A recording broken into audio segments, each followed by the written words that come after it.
जय Hind and hello guys, स्वागत है आपका आपके अपने YouTube चैनल ज्ञानदेह होस्ट में। और इस वीडियो में मैं आपको बताने वाला हूं सेंट्रल इंडस्ट्रियल सिक्योरिटी फोर्स यानी कि CISF constable fire online form 2024 के बारे में कि कैसे आपको इस नई भर्ती का फॉर्म भरना है जो कि आपकी 1130 पोस्ट पर निकाली है। इस वीडियो के अंदर आपको OTR से लेकर यानी कि रर्शन से लेकर प्रिंट तक पूरी जानकारी दी जाएगी जिससे कि आप इस फॉर्म को बिना किसी मिस्टेक के भरेंगे, इसलिए आपको वीडियो को पूरा देखना है। और अगर आपने अभी तक वीडियो को लाइक नहीं किया, वीडियो को लाइक करके चैनल को सब्सक्राइब कर लीजिए, क्योंकि जब तक ये वैकेंसी कंप्लीट नहीं हो जाती तब तक आपको समय समय पर सभी अपडेट दिए जाएंगे। उसके बाद जो लिंक वीडियो के डिस्क्रिप्शन में दिया हूं ये ओपन करिए और जहां पर आपको जानने को मिलेगा कि 1130 पोस्ट है, एज लिमिट 18 से 23 साल। फिर फॉर्म आप लोग 30 सितंबर 2024 तक भर पाएंगे। कौन सी स्टेट में किस कैटेगरी में कितनी वैकेंसी है वो आप यहाँ पर इस टेबल में देखेंगे। फिर अप्लाई करने के लिए 12वीं पास की योग्यता मांगी है वो आप देख सकते हैं। एंड एज लिमिट भी यहाँ पर आपको अच्छे से दी गई है। तो ये सभी इन्फॉर्मेशन चेक करने के बाद में गाइज आप यहाँ पर नीचे की तरफ आएंगे इंपॉर्टेंट लिंक के सेक्शन में और अप्लाई ऑनलाइन लिंक ओपन करेंगे। देन आपके सामने इंटरफेस आएगा। अब आप यहाँ पर लॉगिन के ऊपर क्लिक कीजिएगा। इसके ऊपर क्लिक करने के बाद में गाइज अगर आप यहाँ पर इस वेबसाइट का इस्तेमाल करके पहली बार कोई फॉर्म भर रहे हैं तो आपको यहाँ पर न्यू रजिस्ट्रेशन इसके ऊपर क्लिक करना है और आपके सामने इंटरफेस आएगा। पर गाइज अगर आप पहले से इस वेबसाइट के ऊपर कोई फॉर्म भर चुके हैं तो आप यहाँ पर रजिस्ट्रेशन कर चुके होंगे तो आपको रजिस्ट्रेशन नंबर नहीं मालूम, पासवर्ड नहीं मालूम, इसके लिए आप forgot registration ID and password इसके ऊपर क्लिक कीजिएगा। वो नाम डालिएगा जो कि आपने फॉर्म भरते समय डाला था। फिर फादर नेम वही वाला, mother name, date of birth यहाँ पर उस वक्त आपने क्या भरी थी वो सिलेक्ट कर लीजिएगा, जेंडर सेलेक्ट कीजिएगा और ये कैप्चा कोड डालने के बाद सबमिट कीजिएगा। देन आपको मैसेज के माध्यम से आपका रजिस्ट्रेशन नंबर और पासवर्ड सेंड कर दिया जाएगा और फिर आप यहाँ पर उसका इस्तेमाल करके इसमें लॉगिन हो जाएंगे। पर गाइज अगर आप फर्स्ट टाइम जैसे कि मैंने कहा इस वेबसाइट का इस्तेमाल करके कोई फॉर्म भर रहे हैं तो आप न्यू रजिस्ट्रेशन के ऊपर क्लिक करेंगे एंड देन आपके सामने इंटरफेस आएगा। अब आप यहाँ पर जो भी आपका 10वीं के अंदर नाम है वो डालिए, फिर उस नाम को दोबारा डाल करके वेरीफाई कर दीजिए। अगर आपने 10वीं के बाद नाम बदला है तो यस कर दीजिए इस वाले ऑप्शन में, नहीं तो आप नो ही रहने देंगे। उसके बाद जो भी फादर नेम है आपका वो आपको यहाँ पर एंटर करना है एंड देन जो फादर नेम है उसको दोबारा डाल करके वेरीफाई कर देना है। फिर आप यहाँ पर मदर नेम एंटर करेंगे, मदर नेम को भी दोबारा डाल करके यहाँ पर वेरीफाई कर देंगे। डेट ऑफ बर्थ क्या है, पहले आपको डेट ऑफ बर्थ में आपका जो मंथ है बर्थ का वो एंटर करना है। अगर एंटर हो रहा है तो ठीक, नहीं तो आप यहाँ पर कैलेंडर के ऊपर क्लिक करेंगे और यहाँ से इस तरह से सिलेक्ट कर लेंगे, पहले ईयर फिर मंथ और उसके बाद में डे, तो आपका डेट ऑफ बर्थ आ जाएगा। उसको दोबारा सिलेक्ट करके आप यहाँ पर सेम वे में वेरीफाई कर लीजिएगा, फिर मंथ और उसके बाद में डे, तो इस तरह से आपकी जानकारी आएगी। अब आप जेंडर सेलेक्ट करेंगे, ये कैप्चा कोड डालेंगे और सबमिट के ऊपर क्लिक कर देंगे। अब यहाँ पर आपके सामने कॉन्टैक्ट डिटेल आएगी जहां पर आप आपका मोबाइल नंबर डालेंगे, नंबर को दोबारा डाल करके यहाँ पर वेरीफाई करेंगे। फिर आपको एक अपनी ईमेल आईडी डालनी है जिसके ऊपर आपको डिटेल सेंड की जाएगी रजिस्ट्रेशन की और अन्य भी, और उस ईमेल आईडी को दोबारा डाल करके यहाँ पर वेरीफाई करेंगे। डिक्लेरेशन के नीचे आई एग्री करेंगे, ये कैप्चा कोड डालेंगे और सबमिट कर देंगे। अब आप यहाँ पर देखेंगे greetings, you are successfully registered with CISF online recruitment, registration ID and password has been send to your registered mobile number and email ID, यानी कि आपका रजिस्ट्रेशन यहाँ पर हो चुका है और आपको उसकी जानकारी ईमेल और मैसेज के माध्यम से सेंड कर दी गई है। अब आप गाइज यहाँ पर जब इस होम पेज पर आ जाए जहां से आपने न्यू रजिस्ट्रेशन के ऊपर क्लिक किया था, यहीं पर आपको verify mobile and email ID का एक ऑप्शन देखने को मिलेगा।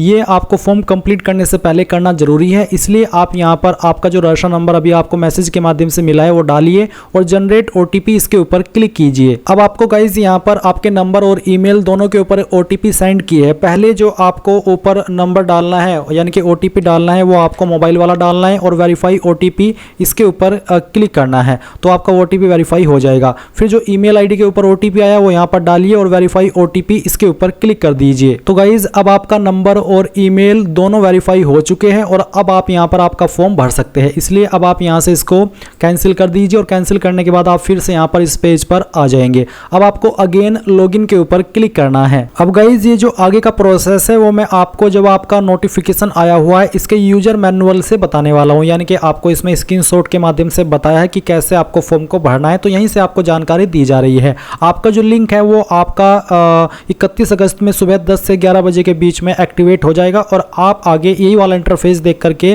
फॉर्म को भरेंगे। तो आप जैसे यहाँ पर लॉगिन के ऊपर क्लिक करेंगे तो आपको रजिस्ट्रेशन नंबर नंबर डालना है जो कि अभी आपको मिला है रजिस्ट्रेशन करने के बाद, और अपना पासवर्ड डालना है। फिर एक कैप्चा कोड डालेंगे और सबमिट कर देंगे। उसके बाद आपके सामने यहाँ पर कुछ ऐसा इंटरफेस आएगा जहाँ पर candidates can apply for constable fire male 2024 इस तरह का इंटरफेस देखने को मिलेगा। तो आपको क्लिक है टू अप्लाई पर क्लिक करना होगा। इसके बाद गाइज यहाँ पर इंस्ट्रक्शंस आएंगे कि आपका फोटो का साइज कितना होना चाहिए, डायमेंशन क्या रहना चाहिए, फॉर्मेट क्या होना चाहिए, तो ये सभी इन्फॉर्मेशन आप चेक करेंगे। उसके बाद फिर आप यहाँ पर इस तरह से पहले तो आपकी वो इन्फॉर्मेशन देखेंगे जो कि आपने रजिस्ट्रेशन के समय भरी, और फिर उसके बाद में कुछ जानकारी आपको यहाँ पर भरनी है। जैसे कि आपकी कास्ट कैटेगरी क्या है वो आप सिलेक्ट करेंगे, SC ST OBC जनरल जो भी है, नेशनलिटी इंडियन रहेगी, हाईएस्ट एजुकेशनल क्वालिफिकेशन जो भी है 10वीं 12वीं डिग्री जो भी है वो आपको सिलेक्ट कर लेनी होगी। उसके बाद क्वालिफाइंग एजुकेशनल क्वालिफिकेशन यानी कि वो क्वालिफिकेशन जिस क्वालिफिकेशन से आप अप्लाई करने के लिए एलिजिबल हो रहे हैं वो है 12th class passed with science subject, ये आप सिलेक्ट कर लेंगे। फिर रिलीजन आपका क्या है, हिंदू मुस्लिम सिख ईसाई बुद्धिस्ट जो भी है वो आपको सिलेक्ट करना होगा। 11 पॉइंट है कि क्या आप एक्स सर्विसमैन है, अगर हाँ तो यस, नहीं तो आप नो करेंगे। 12 पॉइंट है कि क्या आपको आयु सीमा के अंदर छूट चाहिए, अगर आप SC ST OBC है और आप ओवर एज हो चुके हैं और जो छूट मिलती है SC ST कैंडिडेट को 5 साल की और OBC को 3 साल की वो आपको चाहिए तो आप यस करें, नहीं चाहिए आप ओवर एज नहीं हुए तो नो कर दीजिएगा। उसके बाद जैसे कि अगर आप 12 पॉइंट में यस करते तो फिर आपको बताना होगा कि आप किस कैटेगरी के तहत छूट चाहते हैं। 13 पॉइंट है कि क्या आप मिलिटेंसी या फिर नक्सल अफेक्टेड डिस्ट्रिक्ट से बिलोंग करते हैं, अगर हाँ तो यस, और यस करने पर कौन सी डिस्ट्रिक्ट से बिलोंग करते हैं और कौन सी स्टेट से वो आपको सिलेक्ट करना होगा, अगर नहीं करते तो नो कर दीजिएगा। फिर क्या आप हिल एरिया से बिलोंग करते हैं, अगर हाँ तो यस, और यस करने पर फिर आपको आपका हिल एरिया सेलेक्ट करना होगा, अगर आप पहाड़ी क्षेत्र से नहीं है तो आप नो कर दीजिए। 15 पॉइंट है स्टेट यूटी ऑफ डोमिसाइल यानी कि आप कौन सी स्टेट के निवासी है वही स्टेट आपको यहाँ पर सेलेक्ट कर लेनी है। फिर जो आपकी डिस्ट्रिक्ट है उस स्टेट में वो डिस्ट्रिक्ट आपको सेलेक्ट करनी होगी 16 पॉइंट में।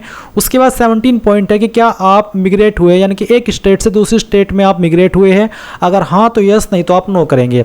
17.1 है कि अगर आप 70 पॉइंट में यस करते हैं तो फिर आपको यहाँ पर बताना होगा कि जो रिजर्वेशन मिलते हैं उस स्टेट में क्या आप वो लेना चाहेंगे, अगर हाँ तो यस, नहीं तो आप नो करेंगे। 17.2 आपको फिर स्टेट यूटी और ओरिजिन यानी कि कौन सी मेन स्टेट आपकी थी वो आपको बताना होगा। उसके बाद 17.3 में आपको उसकी डिस्ट्रिक्ट भी बतानी होगी जो आपकी मेन डिस्ट्रिक्ट थी जहाँ से आप आए थे। फिर 18 पॉइंट है मार्क ऑफ विजिबल आइडेंटिफिकेशन यानी कि आपकी बॉडी के ऊपर वो निशान जिससे आपकी बॉडी की पहचान होती है, तो ये मार्क आपकी बॉडी के ऊपर कहीं पर भी हो सकता है, उस मार्क के बारे में आप लिखेंगे। अगर बॉडी के ऊपर एक ही मार्क है दूसरा मार्क नहीं है तो सेकंड में नो मार्क लिख दीजिएगा। 19 पॉइंट है एड्रेस का, तो जो आपका एड्रेस है वो आप यहाँ पर लिखेंगे, विलेज वार्ड जो भी है, पोस्ट ऑफिस कौन सा लगता है, स्टेट क्या है, डिस्ट्रिक्ट कौन सी है, पिन कोड क्या है वो आप डाल देंगे। अब अगर आपका परमानेंट और कॉरेस्पोंडेंस यानी कि प्रेजेंट एड्रेस एक ही है अलग अलग नहीं है तो आप इसके ऊपर टिक कर दीजिएगा, अलग अलग है तो अनटिक करके अलग से अपना प्रेजेंट एड्रेस भर दीजिएगा। फिर नीचे की तरफ आएंगे और जो आपकी बाकी की इन्फॉर्मेशन है जैसे कि date on which photograph has been taken यानी कि जो आप यहाँ पर फोटो अपलोड करेंगे वो फोटो आपने किस डेट में लिया है वो डेट आपको सेलेक्ट करनी है, और जो आप यहाँ पर डेट सेलेक्ट करेंगे वो आपके फॉर्म भरने की 31 अगस्त से लेकर के और जो फॉर्म भरने की लास्ट डेट है उसी के बीच की होनी चाहिए, तो वो डेट आप सेलेक्ट कर लीजिएगा।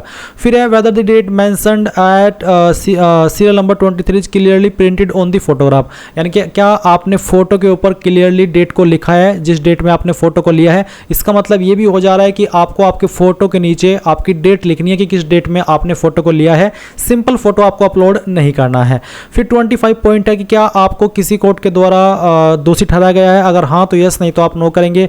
क्या आपके ऊपर कोई कोर्ट में केस पेंडिंग है, 26 पॉइंट में ये पूछा है, अगर हाँ तो यस, नहीं तो आप नो करेंगे। 27 पॉइंट में है कि क्या आपके ऊपर कोई FIR दर्ज हुई है, अगर हाँ तो यस, नहीं तो आप नो करेंगे। क्या आपके ऊपर कोई FIR पहले दर्ज हुई है, अगर हाँ तो आप 28 पॉइंट में यस, नहीं तो आप नो कर देंगे। क्या आप डिसमिस किए गए किसी सर्विस से सेंट्रल या स्टेट गवर्नमेंट की, अगर हाँ तो यस, नहीं तो आप नो करेंगे। क्या आपको टर्मिनेट किया गया है सर्विस के दौरान, अगर हाँ तो यस, नहीं तो आप नो कर देंगे। उसके बाद आप यहाँ पर after click on submit button आप इसके ऊपर टिक करेंगे, सभी जानकारी को चेक करेंगे और सेव एंड प्रीव्यू कर देंगे। इसके ऊपर क्लिक करने के बाद यहाँ पर आएगा आपका प्रूफ ऑफ एज जिसमें कि आप PDF फॉर्मेट में फाइल को अपलोड करेंगे और 10th का सर्टिफिकेट अपलोड करेंगे जिसमें कि आपका डेट मेंशन हो, और साथ ही साथ आप यहाँ पर अगर आपके पास 10th सर्टिफिकेट नहीं देना चाहते बर्थ सर्टिफिकेट है तो आप वो भी अपलोड कर सकते हैं। फिर आएगा 2 पॉइंट एजुकेशनल सर्टिफिकेट जिसमें कि आप 10th का सर्टिफिकेट अपलोड करेंगे, फॉर्मेट PDF का रखा है और साइज 1 MB से कम। तो अगर आपका फाइल इमेज के अंदर है तो आपको गूगल के अंदर सर्च करना है इमेज टू PDF और ये जो पहले वाली वेबसाइट है ये ओपन करना है और जो आपकी 10वीं की मार्कशीट है वो आपको यहाँ पर अपलोड कर देनी है और फिर उसको एक सिंगल क्लिक में PDF में बना लेना है और यहाँ पर अपलोड कर देनी है। अब आएगा फोटो, तो आपको बोला है duly dated on photograph taken, यानी कि किस डेट में आपने फोटो को लिया है वो डेट मेंशन करनी है। और जैसे कि मैंने कहा आप पुरानी, वैसे तो बोला कि 3 महीने से पुरानी डेट नहीं होनी चाहिए, पर मैं आपको प्रीफर कर रहा हूँ कि जो फॉर्म भरने की स्टार्टिंग डेट है और जो फॉर्म भरने की लास्ट डेट है उसी के बीच की कोई डेट आपको लिख देनी है, या फिर उस जिस दिन में आपने फॉर्म को भरा है वही डेट आप फोटो के नीचे लिख दीजिएगा। अभी एग्जांपल के लिए मैं आपको एक फोटो दिखा दे रहा हूँ, ये वो फोटो है जैसे कि आप वीडियो में देख सकते हैं। तो इस तरह से आपको फोटो के नीचे अपनी डेट लिख देनी है, फोटो टेकन ऑन जिस डेट में भी लिखा है वो, या फिर सिंपल डायरेक्टली डेट भी लिख सकते हैं। तो इस तरह से आपको फोटो बना करके अपलोड करना होगा। फिर आप आपका सिग्नेचर अपलोड करेंगे, इसका साइज 10 KB से कम रहना चाहिए and then save and continue करेंगे। अब आप देखेंगे you are eligible for fee exemption, यानी कि SC/ST के लिए कोई फीस नहीं है, इसलिए उनका फॉर्म सबमिट हो चुका है। वो सिंपली प्रिंट एप्लीकेशन के ऊपर क्लिक करेंगे और अपना फॉर्म का फाइनल प्रिंट डाउनलोड कर लेंगे। जिनके लिए फीस है जनरल OBC के लिए, वो यहाँ पर पहले फीस पे करेंगे, जब उनकी फीस जमा हो जाएगी तब जाकर के वो अपने फॉर्म का फाइनल प्रिंट आउट ले पाएंगे। और इस तरह से आप लोग CISF constable fire online form 2024 भरेंगे। आई होप ये प्रोसेस आपको पसंद आया होगा। So thanks for watching and जय हिंद।